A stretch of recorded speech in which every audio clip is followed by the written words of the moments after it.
श्री कृष्ण श्री कृष्ण श्री कृष्ण। अखण्डमण्डलाकारं व्याप्तं येन चराचरं तत्पदं दर्शितं येन तस्मै श्री गुरवे नमः। अज्ञानतिमिरान्धस्य ज्ञानाञ्जनशलाकया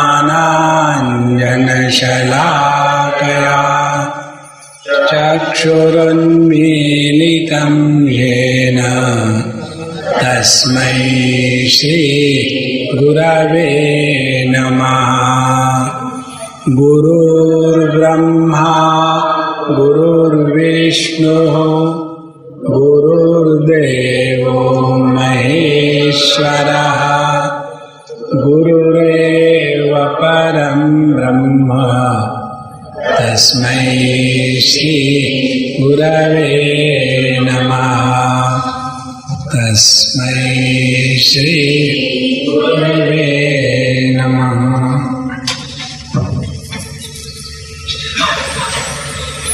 एक तो जड़ वस्तुओं के कारण हमारे हृदय में विषमता निर्माण हो जाती है।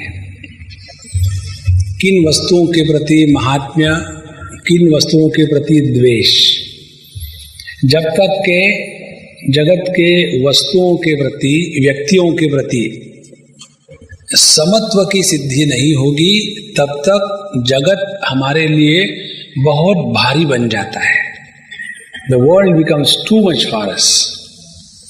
दूसरा, अपने जीवन में विषमता का रोग होने का कारण जड़ के साथ लगी रही चेतना, जिसको कहते हैं जीव या व्यक्ति, व्यक्तियों को लेकर के हमारे मन में विषमता निर्माण हो जाती है। कोई अपना है, कोई पराया है, कोई अच्छा है, कोई बुरा है, कोई वांछनीय है, कोई वांछनीय नहीं है।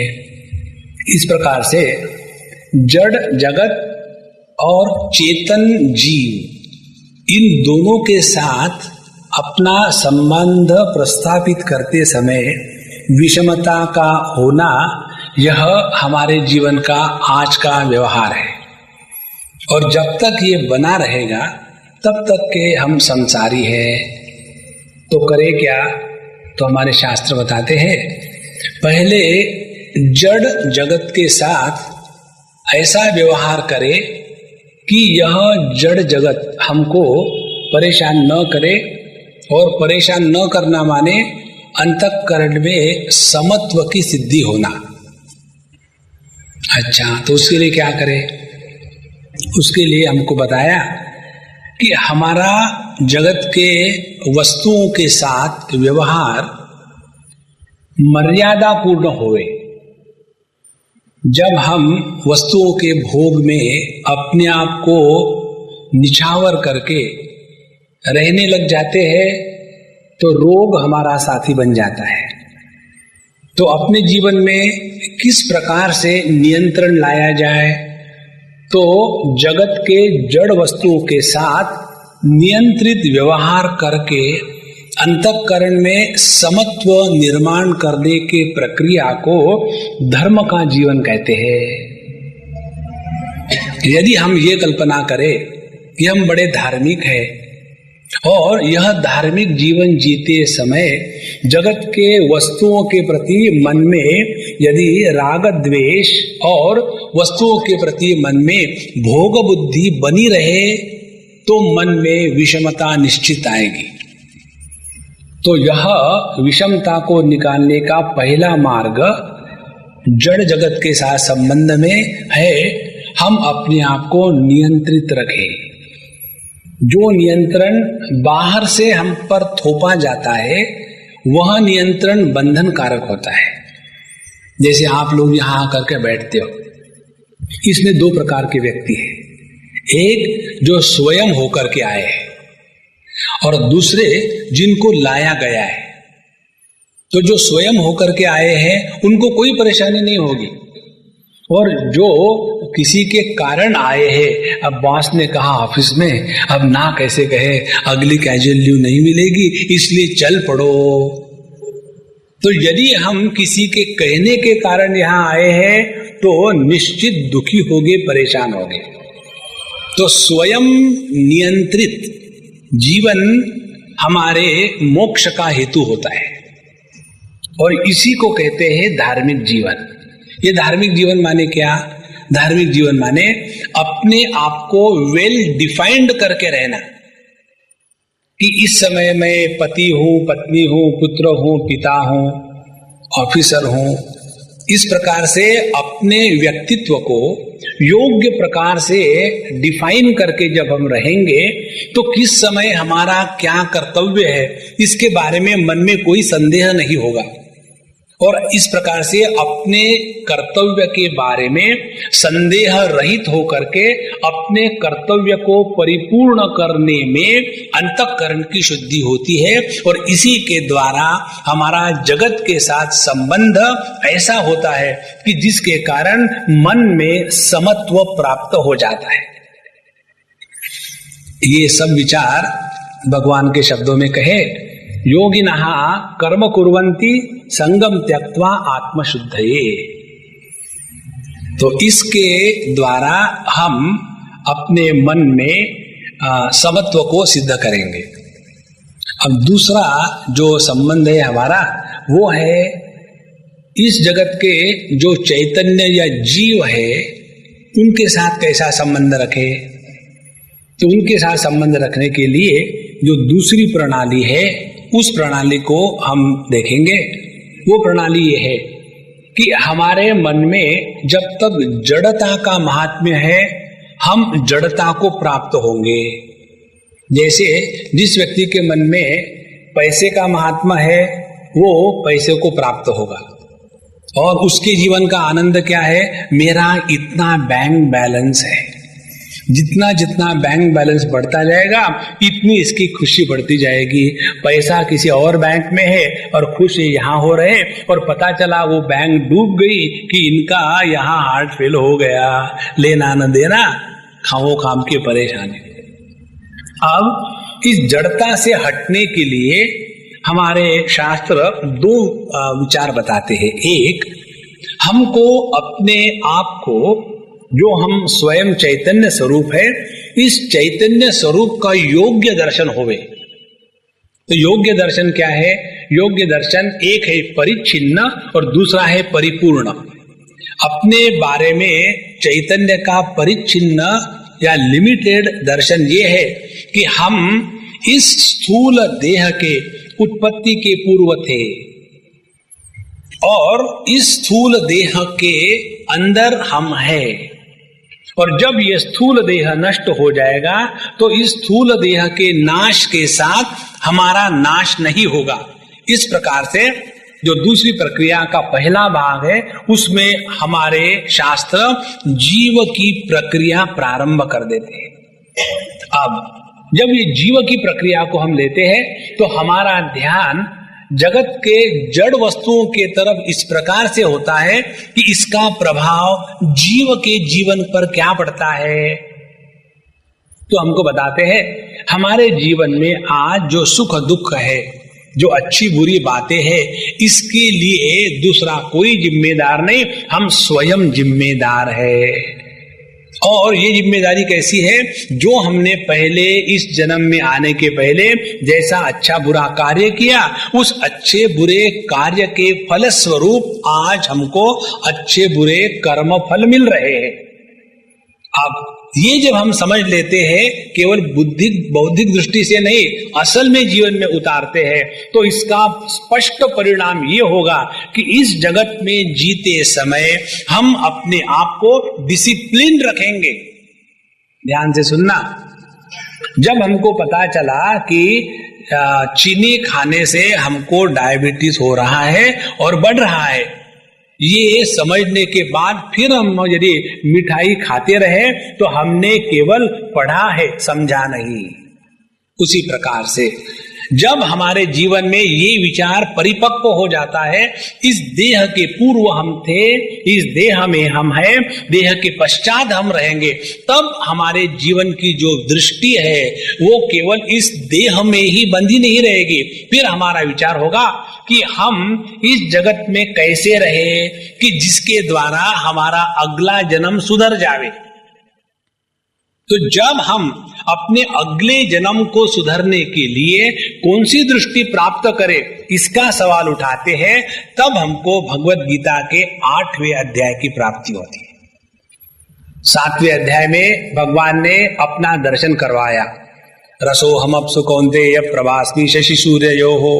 तो हमने भगवान को तो परिपूर्ण रूप में जान लिया, लेकिन अपने आप को तो अभी हम परिच्छिन्न ही जान रहे हैं।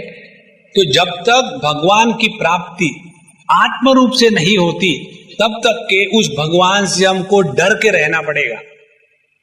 जब तक के उस भगवान की प्राप्ति हमको आत्म रूप से नहीं होती, तब तक कि वो भगवान है, इस पर केवल विश्वास करना पड़ेगा। और भगवान पर केवल विश्वास करेंगे तो पता नहीं कब ये विश्वास या श्रद्धा टूट जाएगी, उसका कोई भरोसा थोड़ी है। इसीलिए पहले जब हम अपने आप के रूप में परमात्मा को जानना चाहते हैं, तो पहले अपने गति को समझ ले। इसीलिए भगवान ने 7वें अध्याय के अंत में आकर के कहा कि हे अर्जुन, जो व्यक्ति इस प्रकार से मुझे पूर्ण रूप से जानता है, वही मेरा योग्य प्रकार से स्मरण कर सकता है, और जो मेरा योग्य प्रकार से स्मरण करता है, उसी के जीवन में दुख की हानि होती है। परमात्मा का विस्मरण ही दुख का एकमेव कारण है। जिस अंतःकरण में परमात्मा की स्मृति बनी रहती है, और जो परमात्मा आनंद स्वरूप है, तो आनंद स्वरूप परमात्मा के स्मृति का प्रभाव जीवन में दुख की हानि होना स्वाभाविक है। इसीलिए जब जब हम जीवन में दुखी हुए हैं, भैया समझ लो उस समय हमने भगवान को विस्मृत किया है, उसका दूसरा कोई कारण नहीं। तो ऐसी यदि बात है, तो ये भगवान के स्वरूप को समझने के लिए भगवान 7वें अध्याय के अंत में कहते हैं कि हे अर्जुन, जरा मरण मोक्षाय मामाश्रित्य यतन्ति ये ते ब्रह्म तद्विदु कृष्णम अध्यात्मम कर्म चाखिलम साधिभूतादि दैवम माम साधि यज्ञम च ये विदुः प्रयाण काले पिच माम ते विदुर युक्त चेतसः। जो व्यक्ति इस 7 प्रकार से मुझे जानता है, वही मुझे नित्य निरंतर याद रखता है, और इस देह के त्याग के समय मुझे याद रखता है। और जो व्यक्ति मृत्यु के समय परमात्मा को याद रखता है, वो परमात्मा को प्राप्त होता है। और जो व्यक्ति मृत्यु के समय दूसरी वस्तु को याद रखता है, उस वस्तु को प्राप्त होता है। इस प्रकार से 7 प्रकार से भगवान को समझने की बात 7वें अध्याय के अंत में कही। अब सवाल ये हो जाता है, ये सब टेक्निकल टर्म्स है बाबा, हमको तो समझ में नहीं आ रही। जैसे कहते हैं ते ब्रह्म, और फिर अध्यात्म, फिर कर्म, अधिभूत, अधिदैव, अधियज्ञ। अब ये क्या चीजें हैं? ये तो हमको कुछ समझ में ही नहीं आ रहा। यही बात अर्जुन ने हम सब के लिए अर्जुन से, भगवान से 8वें अध्याय के प्रारंभ में कही। हे भगवान, आपने जो कहा किम तद ब्रह्म किम अध्यात्मम किम कर्म पुरुषोत्तम, हे पुरुषोत्तम, ये कर्म का क्या चक्कर है? ये ब्रह्म किस चिड़िया का नाम है? ये अध्यात्म किसको कहते हैं? ये अधिभूत कौन सा है? और अधिदैव किसको कहते हैं? अधियज्ञ कौन है? और भगवान को मृत्यु के समय कैसा याद किया जाए, जिसके द्वारा हमारा अगला जन्म अच्छा रहे? ध्यान से सुनना।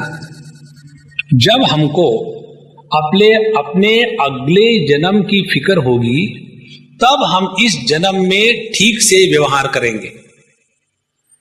जब हमको अपने प्रमोशन की फिक्र है, तो अपना ऑफिस में ऑफिसर के साथ कौन सा नियम लेकर के व्यवहार होगा? Boss is always right. If the boss is wrong, refer rule number 1। इस सिद्धांत को लेकर के हम अपना व्यवहार करेंगे। क्यों? कि हमारा ध्यान अगले प्रमोशन पर है, और यदि हमको अपने अगले प्रमोशन की फिक्र नहीं है तो फिर हम अपने बॉस के साथ गलत व्यवहार करेंगे। इसी प्रकार से यदि हमको अपने अगले जन्म को सुधारना है तो हमको इस जन्म से प्रॉपरली बिहेव करना पड़ेगा, और उसके लिए यहां ये 7 बातें बताई है। ये जीव के गति का पूर्ण वर्णन जितना शास्त्रों में आता है उसका निचोड़ इस 8वें अध्याय में है। अब हम आपको शॉर्ट में बताएंगे। इस प्रकार से परमात्मा को जानना है। इस प्रकार से परमात्मा को जानेंगे तो हम अपने परिच्छिन्नता को परिपूर्णता में कन्वर्ट करेंगे। ध्यान से सुनना, अपनी परिच्छिन्नता, सेंस ऑफ लिमिटेशन, अपने परिच्छिन्नता को या तो परिपूर्णता में कन्वर्ट करो, और यदि ऐसा नहीं करेंगे तो यही परिच्छिन्नता हमको हमेशा के लिए बांध के रखेगी। और इसीलिए हमको यदि अपने परिपूर्ण स्वरूप का दर्शन करना है तो उसके बारे में जान ले। क्या क्या जान ले? तो पहली बात भगवान कहते हैं, तुमने जो कहा अर्जुन ये ब्रह्म क्या है, तो कहते हैं अक्षरम ब्रह्म परमम। परमात्मा वो है जो नित्य उपलब्ध है, जिसका कभी अभाव नहीं होता। अब देखो, कौन नित्य उपलब्ध है कि जिसका कभी अभाव नहीं होता? केवल एक, और वो है हरेक का अपना अपना मैं।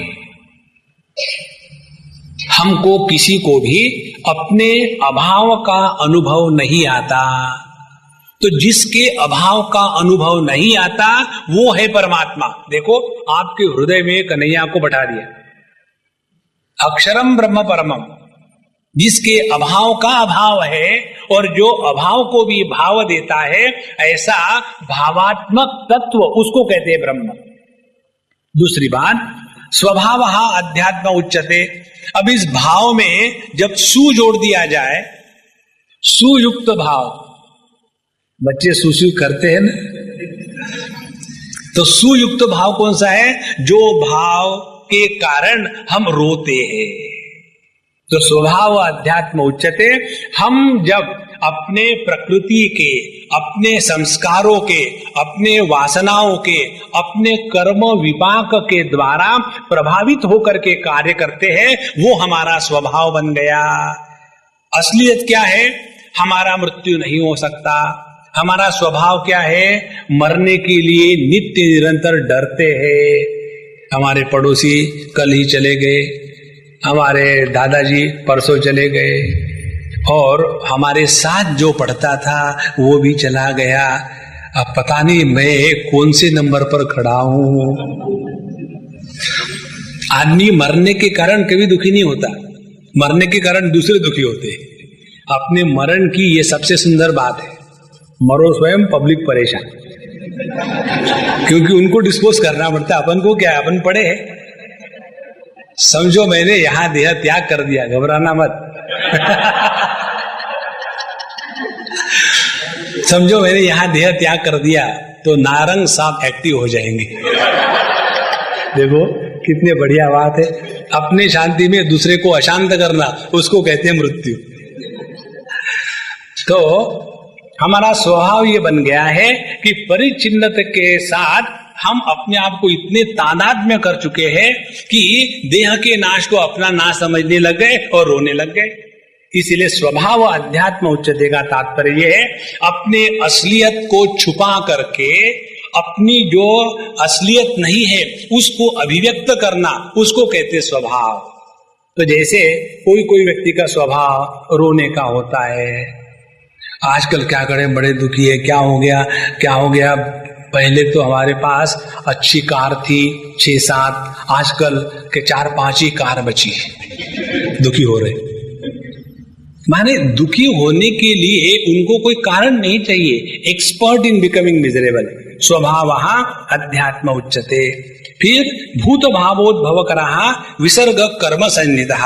अब ये कर्म की परिभाषा भगवान ने जो दी, इसको समझ लेना, बहुत महत्व की है। इस प्रकार से परमात्मा को समझना है।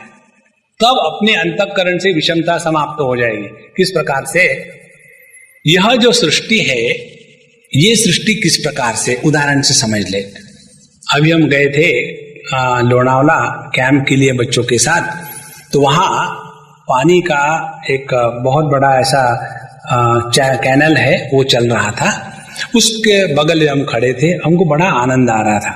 तो हमारे सारे सज्जन ने पूछा, स्वामी जी क्या देख रहे हैं, कूदने का विचार है क्या? तो हमने कहा नहीं, मुझ में बिजली नहीं है, क्योंकि उसमें से जो जाता है ना उसे बिजली निकलती है, हमें फ्यूज है, बिजली नहीं। तो क्या देख रहे? हमने कहा हम भगवत गीता के 8वें अध्याय की कर्मों की परिभाषा देख रहे हैं। बोले कैसी? तो उसमें 2 प्रवाह है। एक तो सभी का सभी पानी एक दिशा में जा रहा है, और उस पानी में बीच में छोटे छोटे छोटे छोटे पानी के भंवरे हैं, और उन भंवरों की दूसरी गति है। और ये जो छोटे भंवरों की गति है, इस गति का अपना अलग से अस्तित्व नहीं है। समझो वो भंवरा एक पॉइंट ए पर निर्माण हुआ, तो वो वहीं थोड़ी रहता है, वहां से धीरे धीरे बह करके सब पानी के साथ कहीं जाकर के एकदम नष्ट हो जाता है। इस प्रकार से यह सृष्टि समष्टि और व्यष्टि इन 2 प्रकार के गतियों से चल रही है, और इस गति को कहते हैं कर्म। अच्छा, दूसरी बात, ये कर्म क्या है? भूत भावो उद्भव करहा। इस कर्म के द्वारा हम अपना उद्धार कर सकते हैं। उद्भव, उद्धार कैसे? वो कर्म जिनको करने से हम कर्म के बंधन से छूटते हैं, उन कर्मों को कर्म कहा गया है। और जिन कर्मों के करने से हम कर्म के बंधन में आते हैं, उनको विकर्म कहा गया है। वो कर्म कि जिसके द्वारा हम बंधन में आते हैं, वो कर्म हो गए बंधन कारक, और वही कर्म योग्य प्रकार से किए जाए तो हम अपने आप को मुक्त कर सकते हैं। अब देखो, जैसे प्रत्येक वस्तु हमारे सामने 2 ऑल्टरनेटिव लेकर के आती है, जिसको कहते हैं कठोपनिषद की भाषा में श्रेयस और प्रेयस। जगत के वस्तुओं के साथ, व्यक्तियों के साथ व्यवहार करते समय हम ऐसा व्यवहार करें कि उस व्यवहार के कारण बंधन में आ जावे, या ऐसा व्यवहार करें कि उस व्यवहार के कारण बंधन से छूट जावे।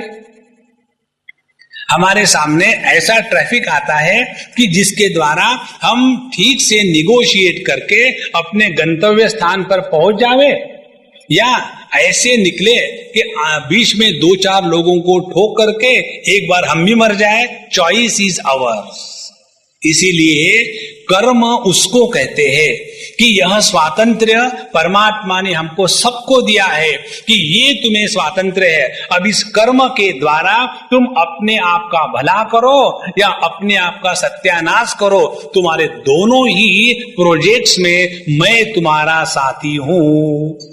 उपद्रष्टानुमंता च भर्ता भोक्ता महेश्वरः परमात्मेपि चाप्युक्तः देहेस्मिन् पुरुषः परः। भगवान हमारे साथ हमेशा है। तो यह जो कर्म है, इसके द्वारा हम यदि अपने आप को बचा के रखें तो वह कर्म हमारे जीवन में लाभदायी होता है। फिर आगे कहते हैं अधिभूतम क्षरो भावः। इस जगत के जड़ वस्तुओं में जो हम अपने आप को बर्बाद कर रहे हैं, तो यह जड़ जगत क्या है? जो नित्य निरंतर परिवर्तनशील है, उसको अधिभूत कहते हैं। अब देखो इसका कैसा उपयोग लाना चाहिए। इसके उपयोग को ला करके मन में शांति बनी रहती है। पहली बात, जब हम अपने जीवन को और अपने अगल बगल के लोगों को देखते हैं तो क्या नजर आता है? जो बात हमारे बचपन में थी वो बात आज के बच्चों के बचपन में नहीं है। क्यों? कि क्षरो भावः, ये जगत नित्य निरंतर परिवर्तनशील है। अब हम लोगों की परेशानी क्या है? हम लोगों की परेशानी है जब हम छोटे थे, है ना, ये तकिया कलाम छूटता ही नहीं। छोटे बच्चे बढ़िया लेट करके भुजंगासन करके टीवी देख रहे हैं, बड़े योगी है ना। एक बार हम किसी के घर गए थे और वो बच्चे बढ़िया प्यार से टीवी देख रहे थे, और जब उनके घर में गए तो लेटे लेटे बच्चों ने कहा, hi Swami you are come, you also sit. तो हम बैठे वहां, हम देख रहे थे। ऐसा जब कहा तो उनके जो दादाजी थे जो हमको ले गए थे, वो सभी बच्चों पर भड़क उठे, ये कोई तमीज है आजकल के बच्चे? बच्चे तो आजकल के होंगे, पुराने तो बूढ़े होंगे ना।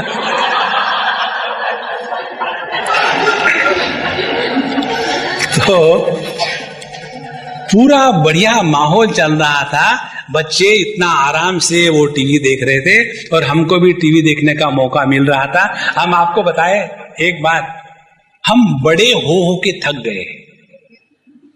जहां भी चले जाओ इतना बड़ा बनाते, माने वो सांबार वाला, और उसमें हम अब सफोकेट हो रहे हैं। इसीलिए बच्चों के साथ रहो तो आनंद आता है। I can live like a human being.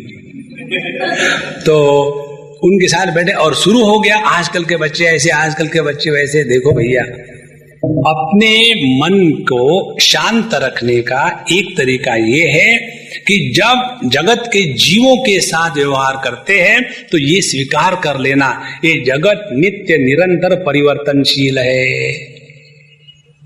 पहले के जमाने में ऐसा नहीं होता था, आज के जमाने में ऐसा होता है। तो मालूम तो है ना आपको, तो क्यों परेशान हो रहे हैं? लेकिन हमारा प्रॉब्लम वो नहीं, ऐसा क्यों होता है या ऐसा ही होता है, इसका कोई कारण नहीं है। जगत नित्य परिवर्तनशील है, और ये यदि हम नहीं करेंगे तो क्या होगा? बच्चों को लेकर से सुबह से शाम तक के दुखी होने का कारखाना हम खोल देंगे। बच्चे सुबह जल्दी नहीं उठेंगे और हम हो गए बुढ़ाऊ, हमको रात भर नींद आती नहीं, इसीलिए उठने का सवाल ही नहीं है ना। और फिर जब बच्चे बढ़िया सो रहे, उनको जाके उठाएंगे, उठो जरा कुछ करो। क्या करूं? उसके सामने क्या करूं माने वो प्रश्न नहीं है, वो एक्सक्लेमेशन है कि ऐसे दादा को मामा को क्या करूं, मुझे सोने नहीं देते। और वो दादा मामा सोचते हैं कि ये प्रश्न है। इट इज नॉट ए प्रश्न, इट इज ऑब्जेक्शन। तो भूत भावो भवकरहा कर्म और अधिभूतम क्षरो भावः। अब देखो, जब हम इस जगत के परिवर्तनशील रूप को परिवर्तनशील है ऐसा स्वीकार करेंगे तो हमारे जीवन में परिवर्तनों को लेकर के परेशानियां नहीं आएगी। देखो, कल परसों हम गए थे रोटरी क्लब के वहां और लेक्चर हो गया। वहां एक बहुत बड़े संगीतकार का सत्कार हुआ था, हमको बहुत आनंद आया। आप सब जानते हैं नौशाद अली बहुत बड़े संगीतकार है अपने देश के, तो उनके साथ बैठने का बड़ा आनंद आया, खूब अच्छी बातें हुई। उनसे हमने दो तीन जो बातें सीखी वो ये है, वो कह रहे थे कि अपने बच्चों में अपने भारतीय संस्कृति के या संगीत के बीज बोने चाहिए। उनके हृदय की तड़प थी वो। तो लेकिन आजकल देखो बोले कैसी बात है, चारों तरफ इतने हिलते हैं कि क्या करें। तो उसको लेकर के उन्होंने एक किस्सा सुनाया। बोले वो जब अमेरिका में थे तो वहाँ कहीं गए संगीत सभा में, वहाँ के चीफ गेस्ट बन करके, तो वहां देखा तो जितने ये प्लेयर्स थे अपने भारतीय वाद्य के, वो सभी के सभी अंग्रेज थे, अमेरिकन, और बहुत सुंदर तरीके से सब गा रहे थे, बजा रहे थे। तो उनको बड़ा आनंद आया। तो उन्होंने कहा कि प्रभु, आप सभी लोग पाश्चात्य होकर के इस भारतीय शास्त्रीय संगीत में इतना कैसा आनंद ले रहे हो? तो बोले उन्होंने जो मुझे बताया, भारतीय संगीत और पाश्चिमात्य संगीत, इन दोनों का भेद बड़ा अच्छा है। बोले उन लोगों ने बताया, बोले हमारा पाश्चिमात्य संगीत जो है वो स्थूल देहों को हिलाने के लिए काम आता है, और यह जो हमारा भारतीय संगीत है ये हमको शांति की ओर ले जाता है। देखो, तो जिस व्यक्ति को ये बात समझ में आ गई है वो व्यक्ति दोनों संगीतों का अपने स्थान पर उतना महात्म्य है। अब यदि समझो किसी व्यक्ति को खूब सो रहा है, उठता ही नहीं, तो उसके सामने जाकर के आप शास्त्रीय संगीत गाओ तो और सो जाए। तो उसको उठाने के लिए क्या करना है, पॉप या रॉक या मॉक कोई ना कोई म्यूजिक शुरू करना पड़ेगा, तो अपने आप उठ पड़ेगा और फिर उसको काम में लगा। इसलिए ये जगत नित्य परिवर्तनशील है बाबा, इसको स्वीकार करे। अब इसको स्वीकार करना माने क्या? उसको स्वीकार करना माने कि हम जिसके साथ है उसके साथ मैच हो जाए। छोटे बच्चों के साथ होते हैं तो हम लोग तुरंत बुढ़ाऊ बन जाते हैं। ठीक से बैठो, ऐसा क्यों कर रहे, वैसा क्यों कर रहे, उन बच्चों का जीना मुश्किल कर देते। तो बच्चों के साथ है तो बच्चे बन के रहे, बड़ों के साथ है तो वो मैच्योरिटी आ जाए, युवा के साथ है तो उसी प्रकार का जीवन हो। बोले कल परसों किसी का फोन आया, बोले स्वामी जी हम आपके गीता के लेक्चर सुनते हैं और हमने किसी दूसरे महात्मा के लेक्चर सुने और हम आपको कुछ बताना चाहते हैं, सुनाओ। बोले आपका जब हम लेक्चर सुनते हैं तो अच्छा लगता है, सुनो, लेकिन दूसरे महात्मा का जो लेक्चर आया था उनका चेहरा ही देख करके हमको लग रहा था कि उनके पेट में एसिडिटी का दर्द है, हद हो गई। तो हमने कहा कि देखो आपने हमको अच्छा कहा, धन्यवाद, लेकिन दूसरों के साथ कंपेयर मत करो, इसके द्वारा तुम अपनी बर्बादी करोगे। ये जगत ऐसा ही है, इसमें हर चीज बदलते रहती है। इसको यदि स्वीकार करें तो हमारे मन की जो विषमता है उसकी वृद्धि नहीं होगी और समत्व की सिद्धि होगी। इस प्रकार से जो मुझे जानता है वही प्रभु को प्राप्त हो सकता है। अधिभूतम क्षरो भावः। फिर पुरुषश्च अधिदैवतम। अब यहां जीव का प्रसंग आता है। 15वें अध्याय में भगवान फिर इसको ले आएंगे। दो प्रकार के पुरुष है, क्षर पुरुष अक्षर पुरुष, और एक है पुरुषोत्तम। तो यहां कहते हैं पुरुषश्च अधिदैवतम। अब ध्यान से सुनना, परमात्मा और उसकी प्रकृति और परमात्मा की अपने ही प्रकृति के माध्यम से जो अभिव्यक्ति है वो दो प्रकार की है। परमात्मा की अपने प्रकृति के माध्यम से स्वतंत्र अभिव्यक्ति को ईश्वर कहते हैं और परमात्मा के अपने ही प्रकृति के माध्यम से परतंत्र अभिव्यक्ति को जीव कहते हैं। अब देखो हम सभी के सभी युगपत साइमल्टेनियसली जीव भी है और ईश्वर भी है। कैसे? जब हम अपने प्रकृति के गुलाम होकर के रहते हैं तो हम में जीव भाव जागृत हो गया और उस जीव भाव के कारण विषमता निर्माण हो गई। और जीव भाव के विषमता के लक्षण क्या है? उसके लक्षण है एक दूसरे के साथ कंपटीशन से रहना, एक दूसरे के प्रति जेलसी होना। यदि किसकी तरक्की हो रही है तो उसके कारण अपने को दर्द होना, यदि किसका कुछ भला हो गया तो अपने को दुख होना। यह जीव के लक्षण है। अब यही जीव जब अपने प्रकृति को अपने वश में कर लेता है तो उसमें ऐश्वर्य जागृत हो जाता है। तो जो अधिदैव जीव के रूप में माने हमारे सब के रूप में अभिव्यक्त हो रहा है उसको ये टोटल फ्रीडम है। कौन सा? कि यह जीव अपने ऐश्वर्य को जाने और उस ऐश्वर्य को अभिव्यक्त करे। तो अपने अंतःकरण में जब ऐश्वर्य जागृत होगा तो उस ऐश्वर्य के साथ विषमता समाप्त हो जाएगी और समत्व की सिद्धि होगी। अब ऐश्वर्य क्या है और जीव भाव क्या है? जीव भाव यह है कि हमारा जीवन दूसरे के रेफरेंस में कंपटीशन में रहता है, यह है जीव भाव। और ऐश्वर्य क्या है? ऐश्वर्य ये है हमारे कारण दूसरों का भला होता है, ये है ऐश्वर्य। तो जब हमारे जीवन की प्रणाली ऐसी रहती है कि दूसरों के साथ कंपटीशन में रहने के स्थान पर यदि हम त्याग की भावना से रहे तो हमारे द्वारा दूसरों का भला हो सकता है। इसीलिए पुरुषश्च अधिदैवतम, जब हमको जगत से प्राप्ति के द्वारा आनंद प्राप्त होता है तो हम जीव है। जब हम जगत को जब कुछ देते हैं तब जो आनंद प्राप्त होता है वो है ईश्वर का आनंद।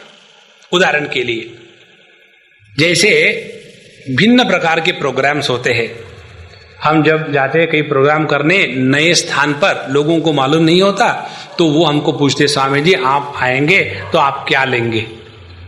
तो हम कहते हैं कि हम वेजिटेरियन खाना खाते हैं। बोले वैसी बात नहीं, हमने कहा हम दूसरा कुछ नहीं लेते,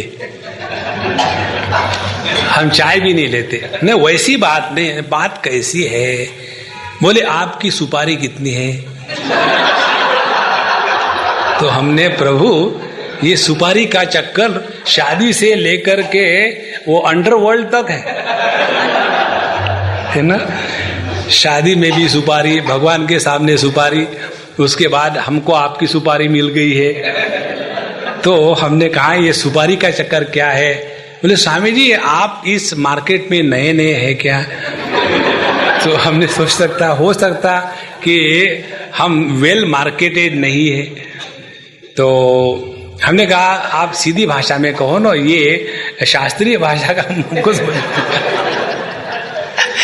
तो उन्होंने कहा कि आप जब आते हो तो कितना पैसा लेते हो? तो हमने कहा हमारी कोई मर्यादा नहीं है, जितना दे लो ले लेते हैं, ऐसा नहीं क्या बस हो गया। बोले स्वामी जी जरा सीरियस होकर के बात करो। तो हमने कहा आप लाइटली ले रहे, हम असल में कह रहे देते जाओ, हम देखो ना नहीं कहेंगे। अब देखो जब हम भगवान के विचारों को आपके सामने प्रस्तुत करने में ही आनंद की अनुभूति करेंगे तो हमसे परमात्मा या ईश्वर अभिव्यक्त हो रहा है। और यदि हमने प्रवचन किया, हमको क्या मिला? 10,000, 20,000, 25,000, 50,000। तो हमने भगवत गीता के प्रवचन करने के बाद भी परमात्मा को अभिव्यक्त होने का मौका नहीं दिया। उसमें एक परिच्छिन्न तुच्छ जीव ही अभिव्यक्त हो रहा है। देखो साइमल्टेनियसली, क्योंकि मुझे इतना मिलता है इसीलिए मैं भगवत गीता पर बोलता हूं, तो ये तो जीव का व्यापार हो गया है। और हमारे मुख से परमात्मा स्वयं अपने ही ऐश्वर्य को अभिव्यक्त होने के लिए तैयार है, तो ये तो प्रभु का कार्य है, वो कर रहे हैं, उसमें मैं आया कहां से? और इसीलिए केवल प्रभु का नाम संकीर्तन, उनके विषयों पर बोलना, इसमें ही यदि हमको आनंद की प्राप्ति हो रही है तो हमारे ही माध्यम से इसी क्षण परमात्मा की अभिव्यक्ति हो रही है। परमात्मा के अभिव्यक्ति को ईश्वर कहते हैं। और यह अभिव्यक्ति कैसी है? स्वतंत्र है। इसीलिए जब हम यहां आते हैं तो यहां हम इसीलिए नहीं आते कि I am suppose to go because they have paid me. No, देखो भैया ये बहुत सरल बात है। पुरुषश्च अधिदैवतम, वह परमात्मा हमारे माध्यम से अभिव्यक्त होने के लिए तैयार है। अब हम उस अभिव्यक्ति में परिच्छिन्नता का लांछन लगा करके उसको जीव भाव में रिड्यूस करते हैं कि इस परिच्छिन्नता का लांछन हटा करके परिपूर्णता का आनंद अभिव्यक्त करने में परमात्मा का साथ देते हैं। इस पर डिपेंड करता है कि हम पुरुष परिच्छिन्न जीव है कि पुरुष परिपूर्ण ईश्वर है। और जो व्यक्ति ऐश्वर्य के साथ रहता है उसका मन, उसकी बुद्धि छोटी छोटी बातों में नहीं फंसती। इसीलिए समता किसको कहते हैं? समता केवल पार्टी का नाम नहीं है। समता उसको कहते हैं कि जिसके अंतःकरण में किसी भी विषय वस्तु को लेकर के राग द्वेष का प्राधान्य जागृत नहीं होता, उसके हृदय में समत्व आ गया है। अब देखो, ईश्वर जब सूर्य के रूप में अभिव्यक्त हो रहा है तो प्रकाश देते समय सेक्युलर प्रकाश नहीं देता। कौन सा प्रकाश देता है? रिलीजियस प्रकाश देता है। उसी प्रकार से जब पानी हमारी प्यास बुझाता है तो पानी जो प्यास बुझा रहा है तो पानी अपनी प्यास, हम लोगों की प्यास रिलीजियसली बुझाता है, सेक्युलरी नहीं। देखो, इसीलिए अपने जीवन में परमात्मा को अभिव्यक्त होने देना माने समत्व की सिद्धि हो रही है। और ईश्वर जैसा हमेशा मस्त आनंद में रहता है, उसी प्रकार से हम मस्त आनंद में रहेंगे जब हमारा हृदय समता के द्वारा संतुलित होगा। तब ये हो गया पुरुषश्च अधिदैवतम। और फिर अधियज्ञो हमें मात्र देहे देहभृतांबर। हे अर्जुन, अब अधियज्ञ क्या है, इसको जरा ध्यान से सुनना। ये विषय पूर्ण वेदांत शास्त्र का कठिन माना जाता है। कौन सा? ये तो हम लोगों को समझ में आ जाता है कि हम सबके देह एक दूसरे से भिन्न है। इसको समझने के लिए बुद्धि की आवश्यकता नहीं, कोई भी समझ जाएगा कि हम एक दूसरे से देह के दृष्टि से अलग अलग है, भिन्न है। फिर इसके बाद हर एक देह में एक एक जीव है, ये भी हम स्वीकार कर लेंगे। तो जितने देह उतने जीव, यहां तक भी हम समझने में कोई कठिनाई प्राप्त नहीं करते। इसके बाद की जो स्टेप है उसके लिए असली भगवान की कृपा चाहिए। कौन सी?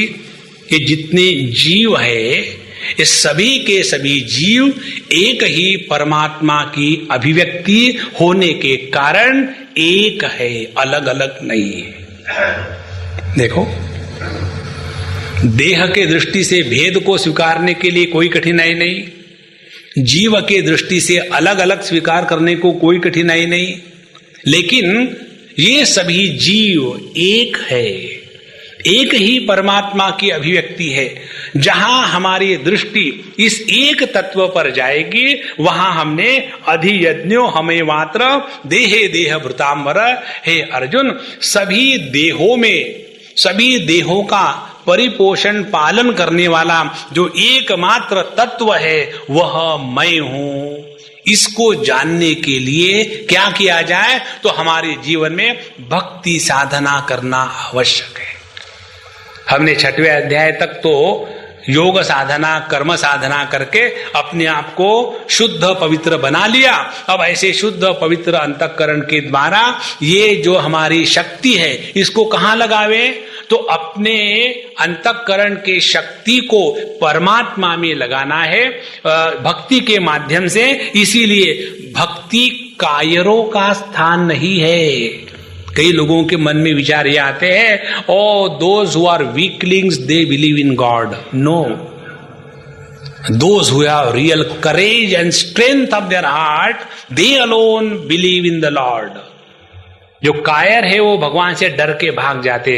इसीलिए ऐसे लोगों को कहो ना सत्संग को आओ, कहे कि मुझे कहीं भी ले चलो, सत्संग को मत ले जाना। क्यों? कि डर लगता है। इसीलिए जो अधियज्ञ है वो मैं सब में हूं, और ऐसे सब में जो एक परमात्मा है उसको जानने के लिए करना क्या है? तो अंत काले च मामेव स्मरण मुक्त्वा कलेवरन।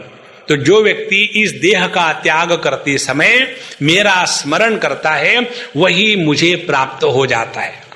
अब इतने विचार में महत्व का विचार क्या है? महत्व का विचार यह है कि हम जब तक अपने आप को केवल इस देह में और इस देह के जन्म मृत्यु के साथ हमारा जन्म मृत्यु है इतना ही मान करके बैठेंगे तो इस जगत में रहते समय दुख के सिवा कुछ प्राप्त नहीं होगा।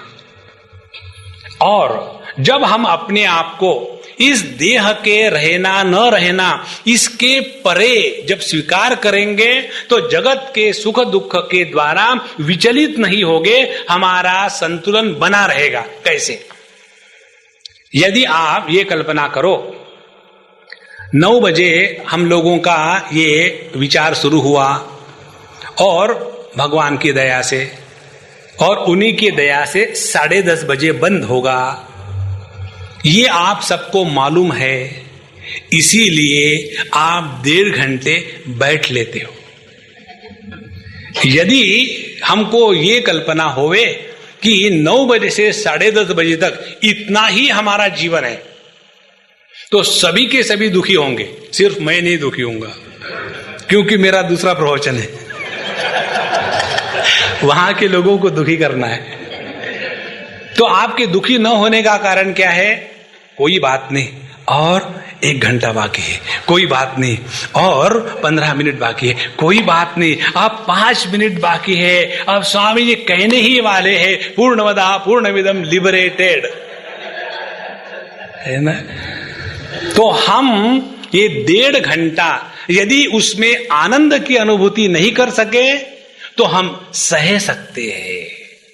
चाहे पॉजिटिवली आनंद की अनुभूति करो या सह लो, इन दोनों के द्वारा अपने मन का संतुलन बना रहता है। जो संतुलित मन है वही प्रभु के प्राप्ति का योग्य उपकरण है। जो असंतुलित मन है, जिस मन में राग द्वेष काम क्रोध लोभ मोह मद मात्सर्य इसका साम्राज्य बना हुआ है, उस अंतःकरण के मन की स्थिति कैसी है? अपने रेलवे स्टेशन के प्लेटफॉर्म, वहीं कुत्ते हैं, वहीं गंदगी है, वहीं सभी प्रकार के लोग आकर के प्रवचन करते हैं, हमारी मांगे पूरी करो, है ना। नहीं, अपने अंतःकरण को ऐसा शुद्ध पवित्र बनाए कि उस अंतःकरण में परमात्मा को उतरने के लिए जगह हो, स्थान हो। ये जो हमारे शास्त्रों का विचार है, ये विचार केवल हमारे सनातन धर्म में मूल इसकी नींव है। यदि ये कल्पना करें इस देह के नाश के पश्चात, इस देह के नष्ट होने के बाद हमारा जीवन अस्तित्व समाप्त हो जाता है, तो ऐसा कोई भी तर्क नहीं है कि जिसके द्वारा हम अच्छा जीवन जिए, ये सिद्ध किया जा सकता है।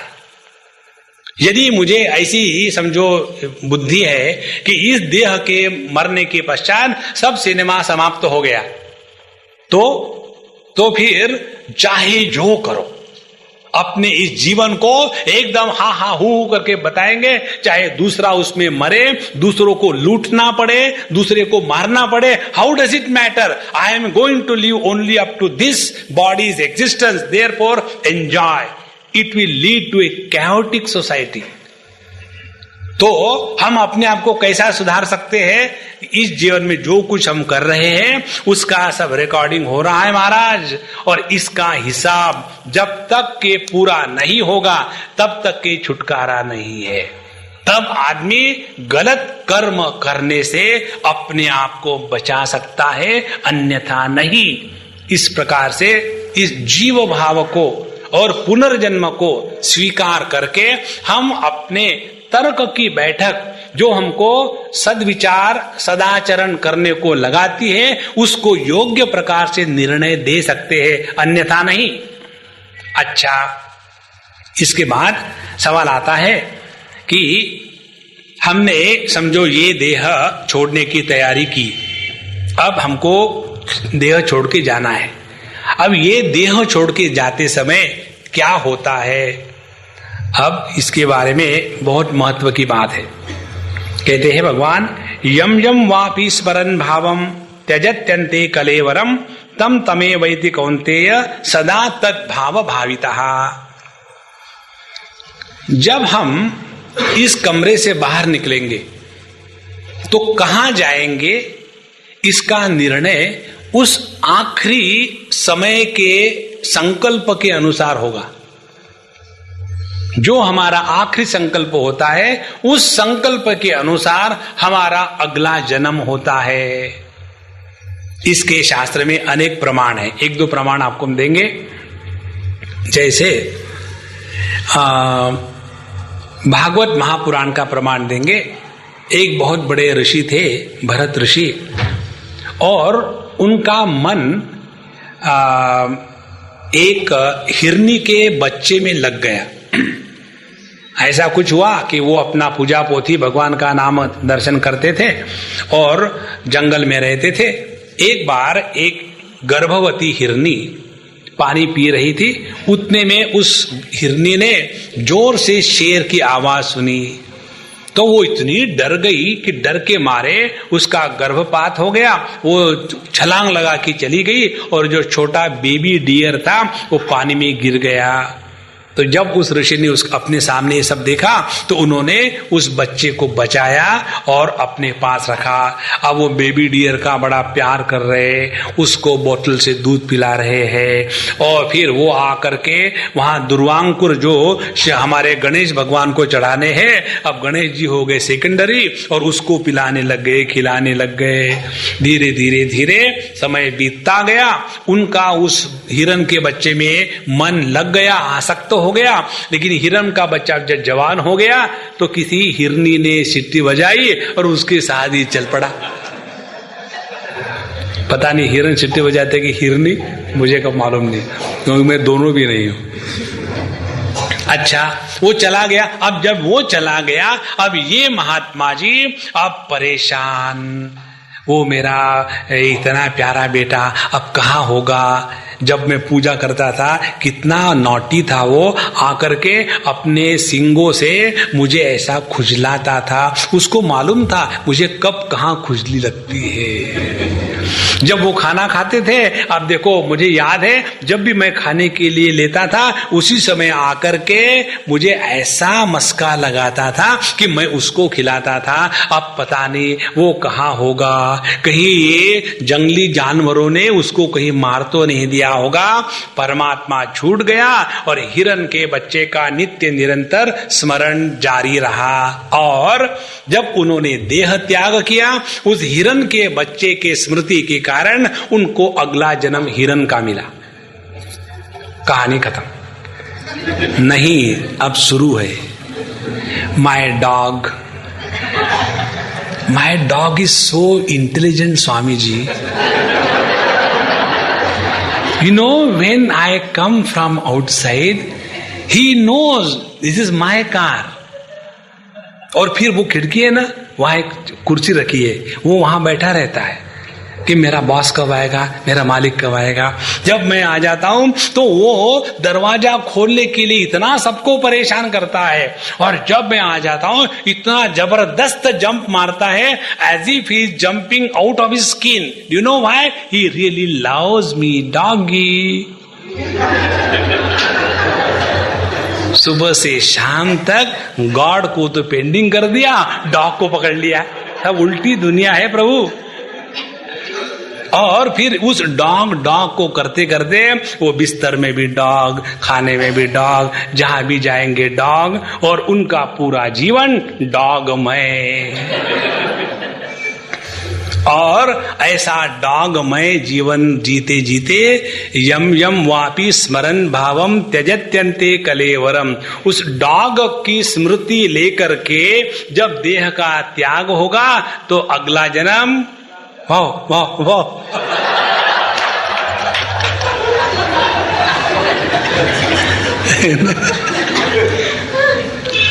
तो हम लोग अपने जन्म की तैयारी, अगले जन्म की तैयारी इसी जन्म में करते हैं। और अगला भले हमको कुत्ते का जन्म मिले, लेकिन हमने बड़े अच्छे कर्म किए थे तो हॉलीवुड का कुत्ता। देखो महाराज, अब हॉलीवुड के रहे या बॉलीवुड के रहेंगे, रहो कुत्ते ही।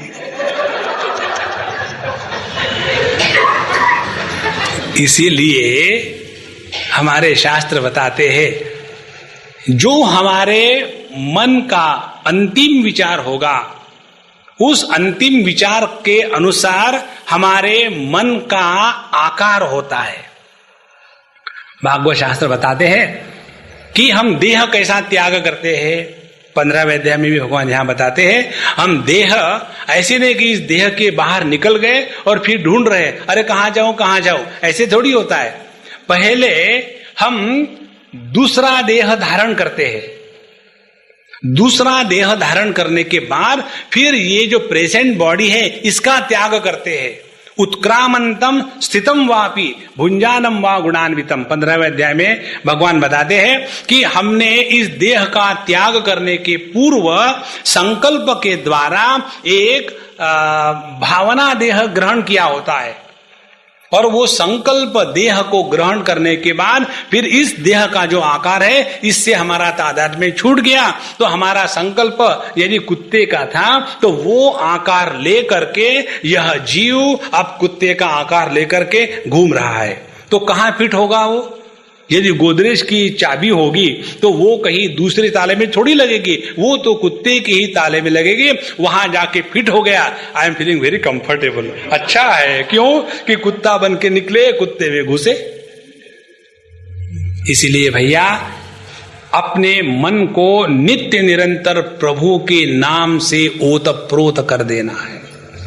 अच्छा, यदि ये कल्पना करें, ऐसी बात है तो हम केवल मरते समय भगवान का नाम ले लेंगे, ऐसा नहीं हो सकता। कारण क्या? कारण यह है कि जैसा जैसा हमारा मृत्यु नजदीक आ जाता है वैसा वैसा हमारा जो स्वयं के संकल्प से, स्वयं के स्वातंत्र से कोई करने की जो स्वतंत्रता होती है वो नष्ट होते जाती है। We start losing control on our body, we start losing control on our activities, we start losing control on our respirations, we start losing control on our blood circulation, we start losing control on our thinking faculty. उस समय जो स्वाभाविक है केवल वही हो सकता है। इसीलिए पूरे जीवन में जब नित्य निरंतर अपने सांसों के साथ परमात्मा का नाम लेते रहेंगे तो परमात्मा का नाम लेना ये हमारा स्वभाव हो जाएगा। और ऐसे जब हम भगवान का नाम स्वाभाविक लेंगे तब जाकर के किसी ने यदि हमारे सीने में 3 गोलियां भी थाम दे तो भी हृदय से हे राम ही निकलेगा, दूसरा कुछ नहीं निकलेगा। हे प्राइम मिनिस्टर ऐसा कभी नहीं निकलेगा। कारण क्या? कि जिस हृदय में नित्य निरंतर प्रभु का नाम चलता है वही मरते समय भगवान का नाम ले सकता है। अब इसीलिए अपने अगले जन्म को सुधारने के लिए अपने इस जन्म में परमात्मा का महात्म्य बढ़े, और परमात्मा के महात्म्य के साथ जब हम जगत में रहते हैं तो हम भक्त बनकर के रहते हैं। और महत्व की बात, भक्ति के द्वारा विषमता का कैसा हम नाश करते हैं और कैसे मन के संतुलन को बनाए रखते हैं। भक्त कौन है? जो परमात्मा से विभक्त नहीं है। भक्त कौन है? जो इंसल्ट प्रूफ है। भक्त इंसल्ट प्रूफ क्यों है? अपमान तो उसका होगा ना कि जो स्वामी होगा। हम तो भगवान के सेवक हैं। सेवक वो है कि जिसका अपमान नहीं हो सकता। तो जब हम कर्म योग करेंगे, योगाभ्यास करेंगे तो उसमें हमारा व्यक्तित्व, हमारा कर्तृत्वाभिमान बहुत बना रहता है। और इसीलिए जो कर्मकांडी होते हैं उनमें गुस्सा है, जो योगी होते हैं, तपस्वी होते हैं, उनमें बड़ा गुस्सा रहता है। लेकिन भक्तों के हृदय में गुस्सा इसलिए नहीं होता क्योंकि उनका अपमान हो ही नहीं सकता। क्यों अपमान नहीं हो सकता? कि जो जो मेरे जीवन में आ रहा है वो परमात्मा ही है, भिन्न भिन्न रूप लेकर के आ रहा है। रसो हमप्सु कौन्तेय प्रभास्मि शशि सूर्ययोः प्रणवः सर्ववेदेषु शब्दखे पौरुषम नृषु पुण्यो गंध पृथिव्यां च तेजश्चास्मि विभावसौ। हर एक रूप में यदि परमात्मा ही मेरे पास आ रहा है तो परमात्मा मेरा अपमान कैसे कर सकता है? परमात्मा तो मेरे से केवल प्रेम कर सकता है। भैया, भक्त वो नहीं है जो दूसरों से प्रेम करता है। भक्त वो है कि जो दूसरे के प्रेम को समझता है। और प्रत्येक की प्रेम की अभिव्यक्त करने की स्टाइल अलग होती है। जैसे कुत्ता यदि प्रेम करेगा तो वो काटेगा, चाटेगा, और यदि कोई ज्ञानी पुरुष प्रेम करेगा तो उसका प्रेम कैसा होगा कि जिसके द्वारा इस साधक का उद्धार होकर के वो अपना भला कर ले।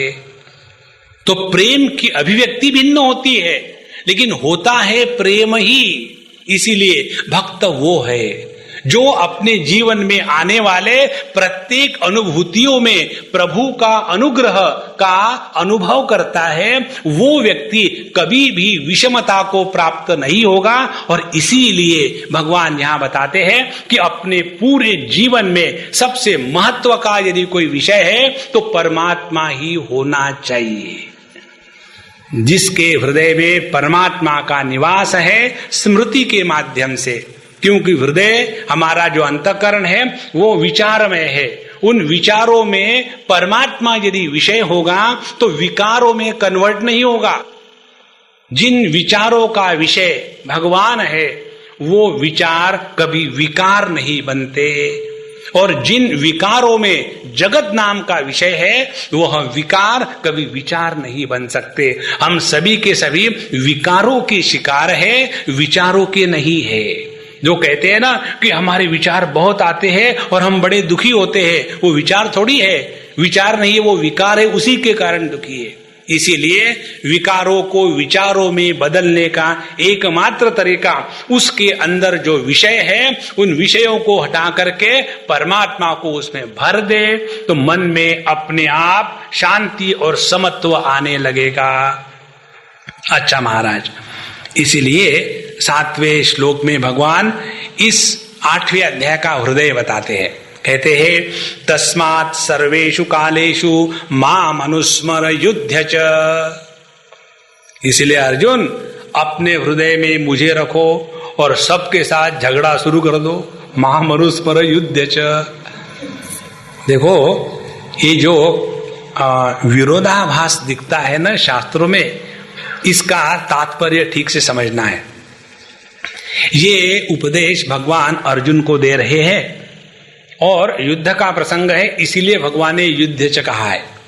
दूसरा, अपने जीवन को जैसा हम युद्ध में युद्ध करते हैं वैसा जिए।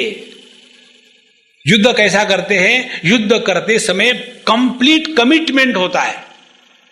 ऐसे नहीं कि हाथ में शस्त्र ले लिया और सामने से शत्रु आया, उसको कि जरा शस्त्र पकड़ना, जरा क्या मैं जरा सुसु करके आता हूं। आज उसके सामने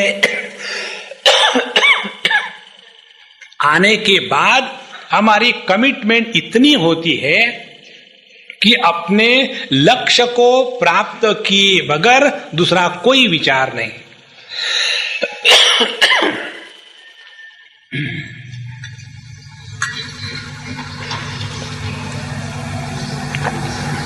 अब जब भगवान कहते हैं माम अनुस्मर युध्य च, तो युद्ध का तात्पर्य है झगड़ा करो ऐसी नहीं, फिर मुझे हृदय में रखो माम अनुस्मर, और अपने जीवन को परिपूर्ण जियो।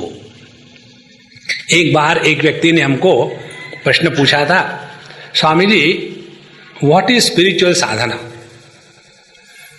तो उस समय हमने उनको उत्तर दिया था, अपने जीवन को परिपूर्ण जीना माने आध्यात्मिक जीवन। परिपूर्ण जीना माने अपने माध्यम से परिपूर्ण तत्व की अभिव्यक्ति होना। परिपूर्ण जीना माने परिपूर्ण को हमारे माध्यम से जीने का मौका देना। परिपूर्ण हमारे माध्यम से कब जिएगा? जब परिपूर्ण अपने आप को परिपूर्ण रूप से अभिव्यक्त कर सकेगा। परिपूर्ण क्या है? परिपूर्ण वो है कि जिसमें किसी भी प्रकार की परिच्छिन्नता नहीं है। परिच्छिन्नता कौन सी है? मरने का डर, अज्ञान का डर, दुख का डर, सुख का डर। डरपोकी जीवन परिच्छिन्न जीवन है, और जो भय रहित निर्भय जीवन है, आनंद की पूर्ण अभिव्यक्ति जिस जीवन में होती है वो है परिपूर्ण जीवन। ये भगवान कहते हैं माम अनुस्मर युध्य च, allow me to function through you, don't come as an obstacle. देखो माम अनुस्मर युध्य च, जितना हमारे जीवन में परमात्मा के अभिव्यक्ति का प्राधान्य होगा, उतने हमारे अंतःकरण में समत्व की सिद्धि होगी। और समत्वम योग उच्यते। इस प्रकार से यह जो जीव का प्रसंग है, जीव के प्रसंग के माध्यम से हमको ये समझा रहे हैं कि असल में हमारा स्वरूप परमात्मा ही है। एक संत के पास एक व्यक्ति गए और कहने लगे कि महात्मा जी, आप अपने आप को भगवान कहते हो, ये कहां तक ठीक है? तो उस महात्मा ने कहा कि मैं आपको भी भगवान कहता हूं, लेकिन आप मानते नहीं हो और मैं जानता हूं। See the difference. चाहो तो मान के चलो, जब तक अज्ञानी है तब तक के मान के चलो, और मान के जब हम अपने माध्यम से उस परमात्मा को अभिव्यक्त होने देने लगेंगे, तब हम जान जाएंगे कि अपनी असलियत रोना धोना नहीं है, अपनी असलियत विषमता का साम्राज्य नहीं है, अपनी असलियत डरपोकी जीवन नहीं है। अपनी असलियत है ये पूर्ण सच्चिदानंद परमात्मा की परिपूर्ण अभिव्यक्ति, ये अपनी असलियत है। इसीलिए मां मनुस्मर युद्ध च। और यदि ऐसा करना है तो उसके लिए क्या साधना करे? तो उसके लिए बड़ी सरल बात बताते हैं, मई अर्पित मनोबुद्धि माम एव एषसि असंशयम। अपने मन बुद्धि को मुझे अर्पित कर दो। हमने अपने मन बुद्धि को कहां अर्पित कर दिया है? हमने मन को अर्पित कर दिया है जगत के वस्तु व्यक्तियों में, और बुद्धि को अर्पित कर दिया है उसके राग द्वेष में। तो जगत के साथ हमारे मन का संबंध आता है बुद्धि के राग द्वेष से कलुषित होकर के। तो मई अर्पित मनोबुद्धि, अपने मन के जितने संकल्प विकल्प है वो परमात्मा के बारे में हो, और जितने राग द्वेष है वो राग द्वेष भी भगवान के ही बारे में हो। नारद भक्ति सूत्र कहता है कि यदि हम अपने अंतःकरण से काम क्रोध इत्यादि निकाल नहीं सकते तो नेवर माइंड, फिर क्या करो? काम क्रोध लोभ इत्यादि तस्मिन एव करणीयम। हमारे काम का विषय, क्रोध का विषय, लोभ का विषय सब के सब केवल एक परमात्मा मात्र हो, तो यही काम क्रोध लोभ हमारी साधना बन जाती है। तो क्रोध आवे, किस लिए क्रोध आवे? कि आज मैं फिर लेट उठ गया, भगवान का ध्यान नहीं किया। काम आवे किस लिए? कि मैंने केवल 10 ही माला घुमाई है, अब तो मुझे 20 माला घुमानी है, अपने कामना को बढ़ावे। लोभ होवे, इतने माला से क्या होता है, अभी मैं 3 घंटे बैठ सकता हूं ध्यान के लिए, ये 4 घंटे कब हो गए? अपने हृदय में लोभ जागृत करे। अपनी साधना में तूष्णी भाव कभी नहीं आना चाहिए। जब साधना में तूष्णी भाव आ जाता है, नाउ इनफ, स्पिरिचुअलिटी इनफ, चलो अब ताश खेलते हैं। जहां साधना में तूष्णी भाव आ गया है वहां हम प्रगति नहीं कर सकते। इसीलिए मई अर्पित मनोबुद्धि। और ऐसा जो मन है अब प्रभु के चरणों में एकाग्र हो गया, अभ्यास योग युक्तेन चेतसा नान्यगामिना परमं पुरुषम दिव्यम याति पार्थानुचिंतयन। ऐसा जो हमारा मन अब सफिशिएंटली सिंगल पॉइंटेड हो गया है, अब यह एकाग्रता को प्राप्त हो गया। अब हम आपको ये बात योग की भाषा में बताते हैं। हमारे चित्त की 5 भूमिकाएं योग शास्त्र बताता है। एक भूमिका है क्षिप्त भूमिका। क्षिप धातु फेंकने के अर्थ में होता है। तो हमने हमारे मन को, एक दिल के टुकड़े 1000 हुए, कोई यहां गिरा कोई वहां गिरा। एक हमको किसी ने जोक सुनाया इसको लेकर के, आपको सुना देते हैं। मेरे दिल के टुकड़े 1000 हुए, एक चौपाटी में गिरा, एक गिरगांव में गिरा, एक अंधेरी में गिरा, एक साकीनाका में गिरा, एक पवई में गिरा, और एक चेंबूर में गिरा, एक घाटकोपर में गिरा। अगले ने कहा कब तक करते कहते रहोगे? बोले 1000 की लिस्ट जब तक नहीं होगी बंद कैसा है ना। तो हमारा जो मन है वो अनेक विषयों में एकदम भटक रहा है। ये है मन की क्षिप्त स्थिति। दूसरी है मन की मूढ़ स्थिति। मन हमेशा डल विटेड और स्लीपी रहता है, ना तो कोई जीवन में उत्साह है, ना तो कोई प्राप्ति की इच्छा है। हम जी इसलिए रहे हैं कि मरने का इंस्पिरेशन नहीं है, इसीलिए जी रहे हैं। ये हो गई मूढ़ स्थिति। तीसरी है विक्षिप्त स्थिति। विक्षिप्त स्थिति कौन सी है? उसमें हम भी परेशान, दूसरे को भी परेशान करते हैं। ये विशेष क्षिप्त स्थिति। ये तीनों का त्याग करने के लिए कर्मयोग और योगाभ्यास बताया है। और ये होने के बाद जब मन हमारा एकाग्र हो जाता है, ऐसे एकाग्र मन के लिए बताते हैं अभ्यास योग युक्तेन। अब यह जो हमारा एकाग्र मन है, अभ्यास और योग के द्वारा हम उसको परमात्मा में लगावे, परमात्मा का चिंतन करने लगे। कौन सा परमात्मा? कविम पुराणम अनुशासितारम अणोरणीयान यस्मरेत अनुद्यः सर्वस्य धातारम अचिन्त्य रूपम आदित्य वर्णम तमस परस्तात्। परमात्मा का एक एक रूप लेकर के उसके बारे में चिंतन करते रहे करते रहे करते रहे। एक बार हमने हमारे स्वामी जी की होली गीता किसी को भेंट देनी थी। जैसे यहाँ नारंग जी हमसे सब दिलवाते, हमको कुछ नहीं देते, है ना। स्वामी जी इनको शॉल दे दो, उनको कुछ दे दो, और हम देखते हमको क्या मिलेगा, ना फूल के कांटे।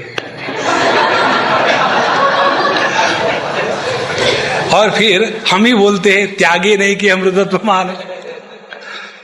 तो इसी प्रकार से एक जगह किसी ने हमारे हाथ से गुरुदेव की जो होली गीता है वो दिलवाई, तो हमने दे दी। बोले स्वामी जी इस पर कुछ लिख के दो। तो हमने कहा स्वामी जी ने सफिशिएंटली लिखा है अंदर, उतना पढ़ लो। नहीं आप इस पर कुछ लिखो।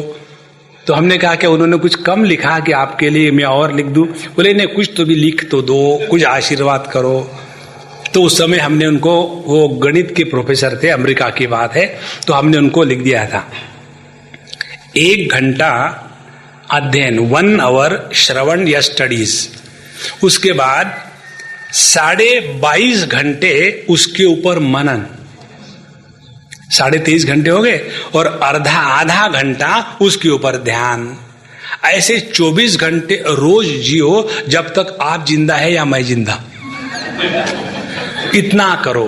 माने अपने जीवन में मनन का सबसे ज्यादा भाग होता है।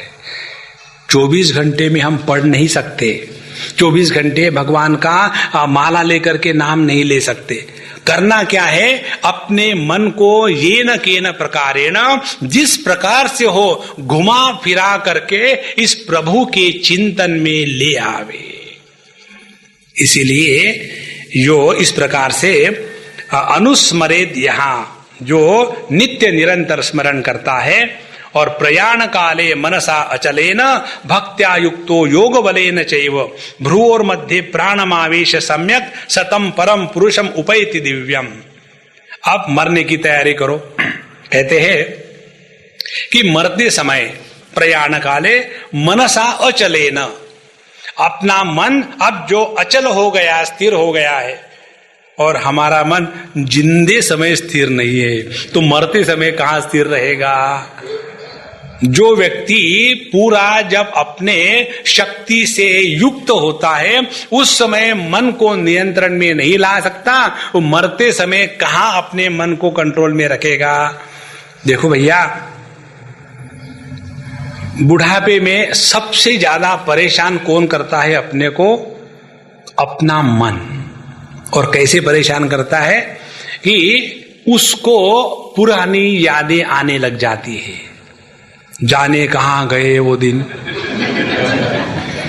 एक वो भी दिवाली थी, अब आज का दिवाला है, और उसी चीजों को लेकर के दुखी होते रहते हैं।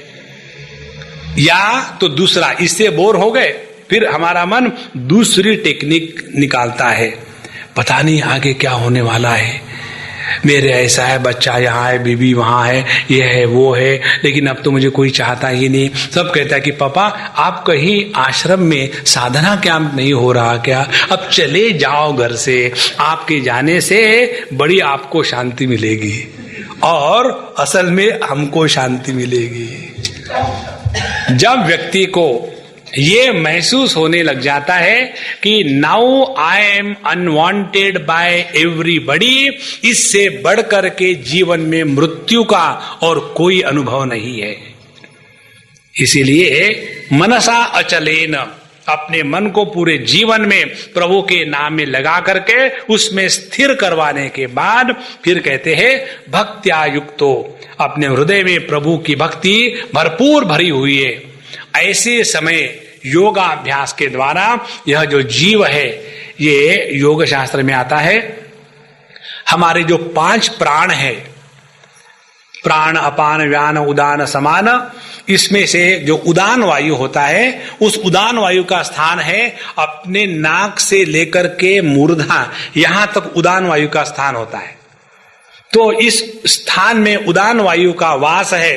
तो जो व्यक्ति अपने मन को एकाग्र संयमित करता है, वह व्यक्ति उस उदान वायु पर संयम करके इस देह से अपने आप को मूर्धा के माध्यम से निकाल देता है। और ऐसा जो व्यक्ति है वो ब्रह्मलोक में जाकर के वहां ब्रह्मा जी के साथ सत्संग करके तत्व का दर्शन प्राप्त करके परमात्मा में एक हो जाता है।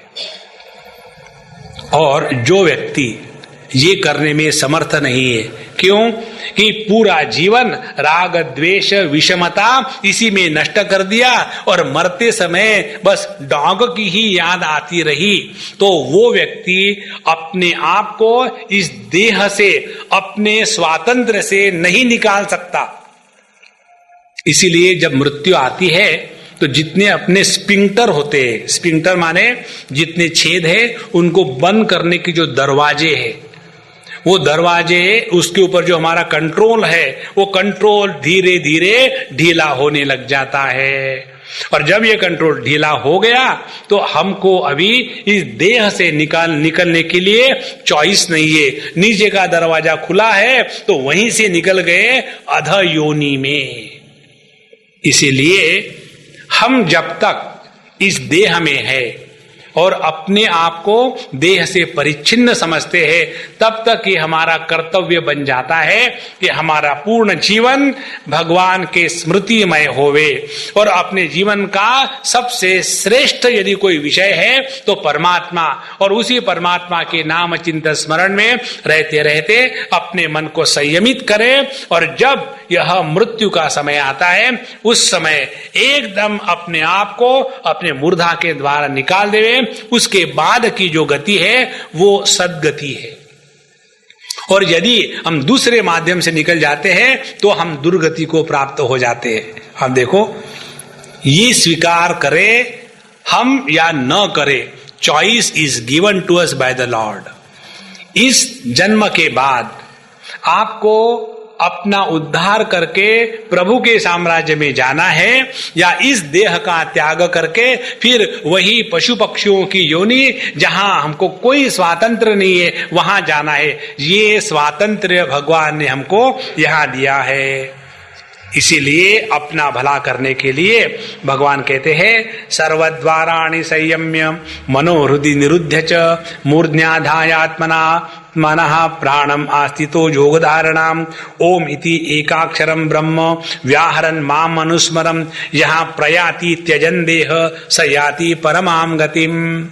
और ऐसा जो योगी है मृत्यु के समय ओमकार का जप करके या उच्चारण करके वो इस उदान वायु के साथ संयम करके उदान वायु ही इस जीव को देह के तादात्म्य से हटा करके इस देह का त्याग करता है। यदि इस उदान वायु का प्रयोग अपने स्वातंत्र के अनुसार करें तो हम प्रभु के साम्राज्य में जाने के लिए हमको वीसा मिल गया, नहीं तो घिसा पिटा जीवन अगले जन्म में रहेगा। और इस प्रकार से यह जो जीव का प्रसंग आता है हमारे शास्त्रों में, ये जीव का प्रसंग, इसका मूल तात्पर्य क्या है? इसका मूल तात्पर्य ये है, जब हम इस जगत में इस देह में रहते हैं, ये कल्पना न करें कि देह के जन्म से देह के मृत्यु तक ही जीवन है। नहीं, हमको केवल इस कमरे में ही सबके सामने अच्छा व्यवहार करना है, ऐसी बात नहीं। इस कमरे के बाहर भी जाएंगे तो बाहर भी जगत है, वहां भी हमको अच्छा व्यवहार करना है। वहां से घर जाएंगे तो घर में भी जगत है, वहां भी हमको अच्छा व्यवहार करना है। क्यों? कि हमारे अस्तित्व का अभाव कभी हो ही नहीं सकता। तो जब तक हम अपने अस्तित्व की असलियत को नहीं जानते, तब तक कि हम अपने आप को जीव के रूप में स्वीकार करें। और जब हमने अपने आप को जीव के रूप में स्वीकार किया है, तो जीव का जो संविधान है सभी जीवों के लिए, जिसको कहते हैं धर्मशास्त्र, उस धर्मशास्त्र के अनुसार अपने जीवन को चलावे और जिसके द्वारा अपने अंतःकरण को शुद्ध करे, भक्ति के माध्यम से प्रभु के प्रति अपने आप को समर्पित करे। और ऐसा जो व्यक्ति है अपने इस जीवन में अपने आप को अपने आप से बचाता है, अन्यथा हम अपना ही सत्यानाश करने पर तुले रहते हैं। इस प्रकार से भगवान कहते हैं कि तस्मात् सर्वेषु कालेषु योग युक्तो भव अर्जुन। इसलिए हे अर्जुन, अपने आप को कर्मयोग, योग मार्ग, भक्ति योग, इन तीनों के साथ जोड़ के रखो और ऐसा जीवन जियो कि जिसके द्वारा अपने जीने का अपने आप को गर्व हो। केवल कहने से कुछ नहीं होता, गर्व से कहो हम हिंदू है, आगे क्या है? झंडू कुछ भी नहीं। अभी हम गए थे कारंजा में, वहां स्वामी नृसिंह सरस्वती का जन्म स्थान है, बड़ा पवित्र स्थान। तो वहां हम दर्शन के लिए गए थे, बड़ा आनंद आया। आनंद के अनेक कारणों का एक कारण ये था, जहां हमारी बस रुकी वहां एक बोर्ड लिखा हुआ था और बोर्ड पर लिखा हुआ था गर्व से कहो हम हिंदू हैं, और उसके नीचे 2 गधे खड़े थे। और हमको मैसेज मिल गया। वो गर्व, जिस गर्व का बंधन होता है वो गर्व नहीं, वो मूर्खता है। वो गर्व जिसके कारण हम अपने आप को परिच्छिन्नता से हटा करके परिपूर्ण के तरफ हम पदार्पण करते हैं, वो गर्व करने की चीज है। इसीलिए तस्मात् सर्वेषु कालेषु योग युक्तो भव अर्जुन। इस प्रकार से यह जीव की प्रक्रिया 8वें अध्याय में भगवान ने बताई। इसको कहते हैं सेकंड क्लास ज्ञान। अरे राम राम, फर्स्ट क्लास अभी आने का ही है। हाँ जी, तो पहले कर्म और योग, इसको क्लास कहना होगा समझाने के लिए, वैसा मत समझना। कर्म और योग ये हो गया 3rd क्लास ज्ञान। क्यों? कि दोनों में, कर्म में भी और योग में भी कर्तृत्वाभिमान बना रहता है। बिना कर्तृत्वाभिमान के ना तो कर्म हो सकता है ना तो योगाभ्यास हो सकता है। इससे बढ़कर के सेकंड क्लास ज्ञान है यह भक्ति में जीव को स्वीकार करके भक्त अपने आप का उद्धार करने के लिए भगवान को जीवन में ले आता है। ये सेकंड क्लास ज्ञान क्यों है? इसलिए है कि इसने कर्तृत्वाभिमान तो त्याग कर दिया है, लेकिन अपने आप को भगवान से अलग रखा है। जब तक हम अपने आप को भगवान से अलग रखेंगे तब तक के हम पापी हैं। सबसे बड़ा पाप यदि कोई है तो अपने आप को प्रभु से अलग करके रखना। इसीलिए यह जो तीसरा ज्ञान है जिसको भगवान इसमें कहते हैं गुह्यतमम, सबसे श्रेष्ठ ज्ञान, इस ज्ञान की बात भगवान 9वें अध्याय में करेंगे। और इस 9वें अध्याय में कहते हैं यह कौन सा ज्ञान है? राज विद्या राजगुह्यम पवित्रम हिदम उत्तमम प्रत्यक्षावगमम धर्म्यम सुसुखम कर्तुम व्ययम। अब इस देह को छोड़ करके स्वर्ग में जाना, नरक में जाना, इस देह को छोड़ करके हम कुछ को प्राप्त करना है, कुछ खो देना है, ये तो परोक्ष ज्ञान है। ना तो हमने स्वर्ग देखा है ना तो नरक देखा है। तो यहां अब अगला जो ज्ञान है भगवान कहते हैं प्रत्यक्ष अवगमम। ये पोस्थमस गेन नहीं है, इसी जीवन में जीते समय अपने स्वरूप को पहचानो, इससे बढ़ करके और जीवन की कोई परिपूर्णता नहीं है। एक जगह में हरिद्वार में एक घाट है, बिरला घाट, तो वहां एक दीवार पर लिखा है, ये हमारे हृदय में हमेशा बैठा रहा, बहुत सुंदर लिखा है। वहां एक टाट बाबा थे, उनका कुछ नाम नहीं था क्योंकि टाट पहन के रहते थे, उनको टाट बाबा कहते। घाट पे रहते घाट बाबा, बाट पे रहते बाट बाबा, क्या फर्क पड़ता है नाम से। तो उनके वहां वचन लिखे हुए थे, मनुष्य जन्म का एकमात्र प्रयोजन परमात्मा को आत्म स्वरूप से जानना, बस एक वाक्य, बाकी सब ठीक है। पाप पुण्य मर्यादा अमर्यादा स्वर्ग नरक ये सब बीच में के स्टेजेस है। इसको समझ करके इन सब का प्रयोजन किसमें है? अपने आप को पहचानने में। जब तक हम अपने आप को नहीं पहचानेंगे, अभी हम KG1 KG2 केवल तोल में ही रहेंगे, वो निर्विकार निराकार तत्व में नहीं जाएंगे। इसीलिए यह प्रत्यक्ष अवगमम, ये हमारा अभी का आज का इसी समय का अनुभव है। इस प्रकार से धर्म्यम, यह धर्म के अनुसार है और मन मर्जी नहीं है। सुसुखम, और करने में बड़ा आसान है, इसमें कोई परेशानी नहीं है। और यह जो ज्ञान है पवित्रम इदम उत्तमम, इस ज्ञान से बढ़कर के और कोई पवित्र ज्ञान नहीं है। तो यह ज्ञान जिसको लेकर के भगवद गीता के 9, 10, 11, 12 इन 4 अध्यायों में परमात्मा के निर्गुण निराकार तत्व का प्रतिपादन और इस निर्गुण निराकार तत्व को प्राप्त करने के लिए सगुण साकार की उपासना, इसके द्वारा हम कैसे निर्गुण निराकार तत्व को प्राप्त करके अपने मन को संतुलित रख करके आनंद के सागर में नित्य निरंतर तैरते रहेंगे, इसका परिपूर्ण विवेचन है। और केवल इसी के द्वारा हम अपने मन के संतुलन को बनाए रखेंगे। देखो, मन चंगा तो कटौती में गंगा। अपने मन के संतुलन का व्यापार जगत के किसी भी वस्तु के साथ नहीं होना चाहिए। जो व्यक्ति अपने मन के संतुलन को खो बैठता है वो अपने आप का दुश्मन है। इसीलिए चाहे कर्म हो, चाहे योग हो, चाहे भक्ति हो, चाहे ज्ञान हो, इन चारों का प्रभाव प्राथमिक अवस्था में अपने मन के संतुलन को बनाए रखने में है। संतुलित मन हो तो कर्म को योग कहते हैं। संतुलित मन के द्वारा योग का अभ्यास हो सकता है। संतुलित मन के द्वारा भक्ति का उत्पात नहीं होता और संतुलित मन के द्वारा ज्ञान के द्वारा तत्व की प्राप्ति होती है। इसीलिए इस ममता के रोग को हटाने का एकमात्र उपाय जो भगवद गीता में समता का बताया है, उस समता के प्राप्ति का ये सारा प्रपंच है और वो हम सबको प्राप्त होवे। प्रभु के चरणों में प्रार्थना करें। ओम पूर्णमदः पूर्णमिदं पूर्णात् पूर्णमुदच्यते पूर्णस्य पूर्णमादाय पूर्णमेवावशिष्यते।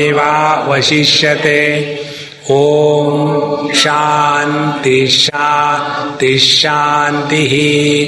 हरि ओम। श्री गुरुभ्यो नमः। हरि